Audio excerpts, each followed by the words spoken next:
Hello again! Today we're diving into something every harpist, even the most seasoned ones, struggles with at some point: putting hands together.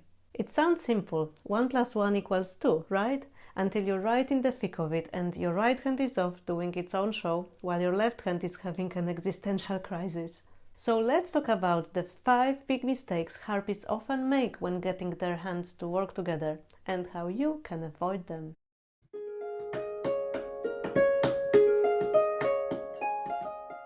Mistake number 1. Putting hands together too soon. You know that feeling when you just want to play the piece already? The music looks simple, you know what the piece is meant to sound like, so you try to play both hands together before they've had the chance to figure out what's going on. And let me put it that way, it's not exactly a harmonious experience. So if you can, resist that temptation. Give each hand the time and space to learn its part first. Otherwise, you risk building confusion right into your muscle memory. Mistake number 2, waiting too long to put them together.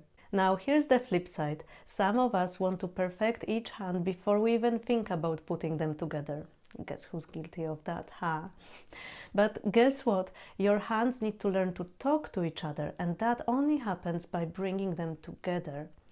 Sometimes you think long and hard about fingering for each hand and you spend ages practicing it, and then you discover that you need something completely different when you put them together and the hands start talking to one another.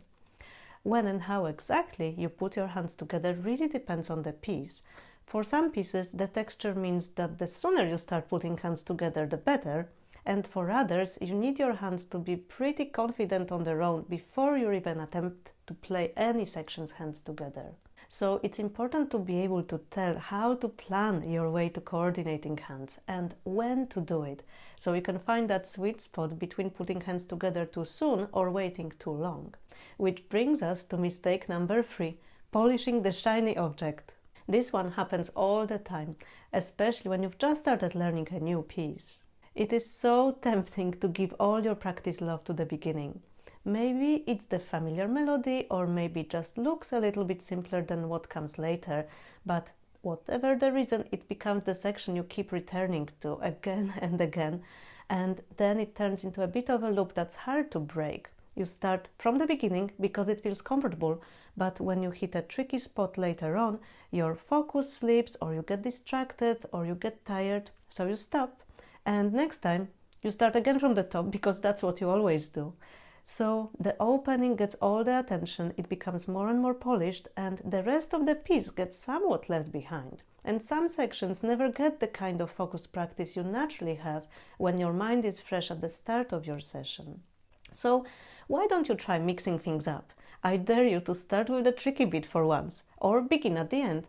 And if you're not quite sure how to approach this one, I'll be showing exactly how to break things down and build them back up in my upcoming workshop. Mistake number 4, trying to do too much at once. When it comes to the harp, there's already so much to think about. There's fingering, placing, rhythm, technique, and in our heads we already hear how the piece is supposed to sound, right? So we try to bring it all together, sometimes at a speed we're not quite ready for. It's completely understandable, totally human. But here's the thing, sometimes we need to let go of a few elements so we can focus on the ones that really matter in that moment, the ones that actually make everything else possible, even if it makes the piece sound a little different for a while. My students are sometimes surprised when I tell them to set rhythm aside for just a bit. But I know from experience that once we get that other element working, the rhythm almost always falls into place on its own. And that brings us right to our final mistake, last but definitely not least. Mistake number 5, ignoring placing. This one is sneaky, and for a good reason. You can hear when you make a mistake and play a wrong note, but placing happens silently, or at least it should. So often you cannot tell whether you're doing it well enough, unless, for example, you have a teacher who's watching closely your every move and who can point it out to you.